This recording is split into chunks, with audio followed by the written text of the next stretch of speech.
En ce 20 janvier 2024, 100% des importations qui arrivent en France, donc des importations, des fruits et légumes importés en France, excusez-moi, ne sont pas aux normes françaises et sont donc de la concurrence déloyale. Je finirai en vous disant qu'à force de laver plus blanc que blanc, ça devient transparent. La fin du monde agricole est proche si vous ne réagissez pas. Merci. Alors, on va prendre une deuxième intervention. Je vous laisse revenir à votre place. Je vais répondre à celle-là dans un premier temps. D'accord. Monsieur le Premier ministre va vous répondre maintenant. Et après, on prendra d'autres interventions. On prendra après par série d'interventions, mais je tenais évidemment à vous répondre tout de suite, puisque c'est un sujet absolument majeur. Et je le dis que je prends très au sérieux. Parce qu'on a une grande chance en France, c'est notre agriculture. C'est une chance parce que, et on le voit quand il y a des crises, on l'a vu au moment du Covid, ça nous permet d'avoir une certaine indépendance et une certaine autonomie. Pendant le Covid, quand les frontières ont été fermées, il y a des pays qui ont été très en difficulté sur leur alimentation. Nous, on a la chance d'avoir une agriculture extrêmement solide qui nous met à l'abri de ces difficultés. Et c'est une fierté. Et on a une chance parce qu'on a, et ça vous l'avez dit, une agriculture qui est l'une des plus qualitatives, si ce n'est la plus qualitative au monde. Oui, c'est sûr. En matière de, encore une fois, d'exigence qu'on met sur la qualité des produits, en matière de protection du consommateur. Et moi, je le dis de manière très claire, pour le président de la République, pour mon gouvernement, il est hors de question de le perdre. Dans un contexte où la démographie fait son œuvre, et donc vous avez effectivement beaucoup d'agriculteurs qui partent à la retraite et qui ne trouvent pas de jeunes pour les remplacer, pour reprendre l'exploitation, parce qu'il y a des difficultés, vous l'avez très bien expliqué, des contraintes dans la vie quotidienne, des insécurités sur le revenu, et je le dis aussi, et c'est toujours important de le rappeler, des discours qui sont parfois tenus stigmatisants sur les agriculteurs, les éleveurs, les maraîchers, qui sont insupportables.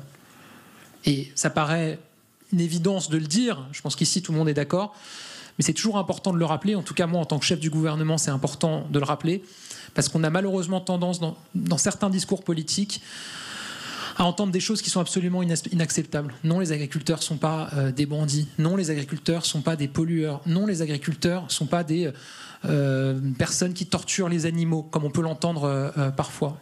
Les agriculteurs, ils aiment les bêtes, ils aiment leurs bêtes, ils aiment notre terre, c'est leur outil de travail, et ils aiment leur pays. Et ça, c'est très important de le rappeler, et je ne laisserai jamais ce type de discours prospérer. Une fois qu'on a dit ça, ça doit être quoi notre travail ? 1, garantir aux agriculteurs qu'ils peuvent vivre de leur travail financièrement. Et investir pour avoir un retour. Je vais y venir. 1, il faut que vous puissiez vivre de votre travail. Parce que vous l'avez dit, s'il y en a qui connaissent le sens du mot travail, c'est quand même nos agriculteurs et nos éleveurs. Parce que là, on n'est pas sur, on compte les 35 heures ou autre. C'est du temps permanent pour son exploitation et pour les Français. Et garantir la rémunération, c'est quoi ? Ça veut dire faire en sorte que dans toute la chaîne, avec la grande distribution, le consommateur, etc., il puisse y avoir une juste part pour les agriculteurs. Il y a des lois qui ont été votées dans le précédent mandat, Egalim 1, Egalim 2, d'autres textes de loi, qui ont permis, je pense, un certain nombre de progrès, mais je sais qu'il y a des difficultés d'application sur certaines mesures, que quand on rouvre les négociations commerciales, en fait, il faut garantir qu'on ne renégocie pas le coût des matières premières qui est versé aux agriculteurs. Et je sais que sur ce sujet-là, il va falloir qu'on fasse davantage de contrôle. J'en ai parlé avec le ministre de l'Agriculture, parce que tout le monde ne joue pas le jeu et c'est pas toujours respecté et c'est inacceptable. Garantir qu'on puisse vivre de son travail quand on est agriculteur, c'est aussi être soutenu pendant les crises. Et là, je pense que vous ne me démentirez pas, les gouvernements qui se sont succédés depuis 2017 ont toujours été au rendez-vous des graves crises qu'a connues le monde agricole. Il y a eu le gel, la sécheresse, le cyclone en Bretagne. J'étais pour mon premier déplacement dans le Pas-de-Calais auprès des habitants qui ont connu les inondations, et notamment des agriculteurs, des maraîchers, des éleveurs. On est au rendez-vous financièrement pour les aider, et on a mis en place un nouveau dispositif qui vient de rentrer en vigueur avec l'assurance récolte.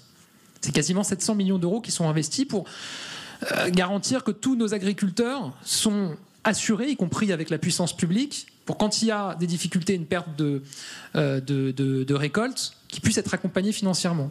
Probablement qu'on peut aussi améliorer le dispositif, mais il vient de rentrer en vigueur. Je pense que c'est important de voir comment ça marche. Donc 1, continuer à agir sur la rémunération. 2, vous faciliter la vie. Parce que là, vous l'avez dit, on enchaîne des paperasseries, des formulaires à remplir. Un agriculteur me disait, sur une semaine, le nombre d'heures que c'est à remplir des papiers. voilà, c'est une dizaine d'heures, voire plus, voilà, un jour entier, vous dites, à remplir des papiers et des formulaires. Et ça pourrit aussi la vie, et donc il faut qu'on arrive toujours à simplifier davantage. Et ça, il faut que vous puissiez nous porter les propositions et que vous puissiez nous dire, voilà, là, typiquement, ça ne sert à rien de remplir 15 fois le même formulaire dans l'année que j'ai déjà rempli. Là, c'est plutôt à l'administration de faire le boulot qu'à nous de lui redire une nouvelle fois ce dont elle a besoin. Je verrai lundi le président de la FNSEA avec le président des jeunes agriculteurs pour qu'on avance aussi sur ce travail-là. Ils viennent dans mon bureau lundi à Matignon. Donc simplifier la vie. Et 3, c'est la question de la transmission et du renouvellement des générations.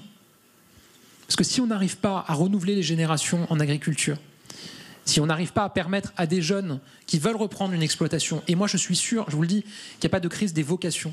Je pense qu'on a beaucoup de jeunes qui ont envie de s'engager dans l'agriculture, qui ont envie de devenir agriculteurs, éleveurs. D'ailleurs, on le voit, nos lycées agricoles fonctionnent bien. Il y a beaucoup de jeunes qui s'y engagent, de familles qui inscrivent leurs enfants. Ce qu'il faut, c'est qu'on lève tous les freins qui les empêchent aujourd'hui de s'installer et qu'on facilite la transmission. Et là, je l'ai déjà dit, un des premiers projets de loi que présentera mon gouvernement, c'est un projet de loi sur la transmission et le renouvellement des générations en agriculture, où là aussi on aura besoin, déjà un texte qui a commencé à être préparé, mais de vos idées, de vos propositions pour l'enrichir.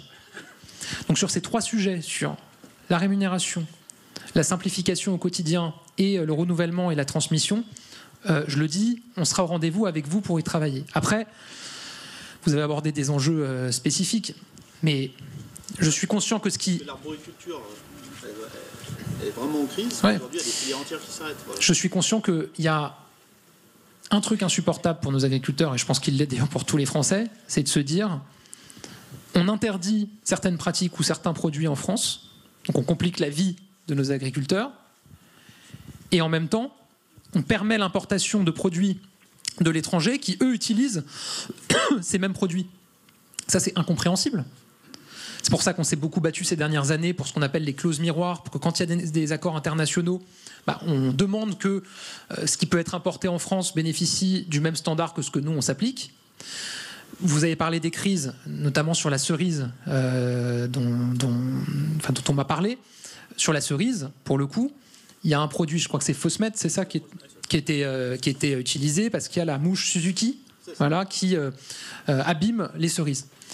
Ce produit a été interdit parce que des études, moi je fais confiance aux scientifiques, on dit qu'il y avait des malformations congénitales liées à l'utilisation de ce produit. Et je vais vous dire, je pense que vous n'êtes pas contre, mais parce que vous savez très bien que si on n'est pas réglo sur ces sujets-là, dès lors qu'on a des preuves scientifiques, et j'insiste là-dessus, et qu'on ne prend pas les bonnes décisions, à la fin, le risque, c'est la confiance des Français dans nos produits aussi, s'ils entendent que ça peut poser un risque sur leur santé. Mais la décision qui a été prise, c'est évidemment de l'interdire en France, mais c'est d'interdire l'importation de cerises venant de pays qui utilisent le même produit.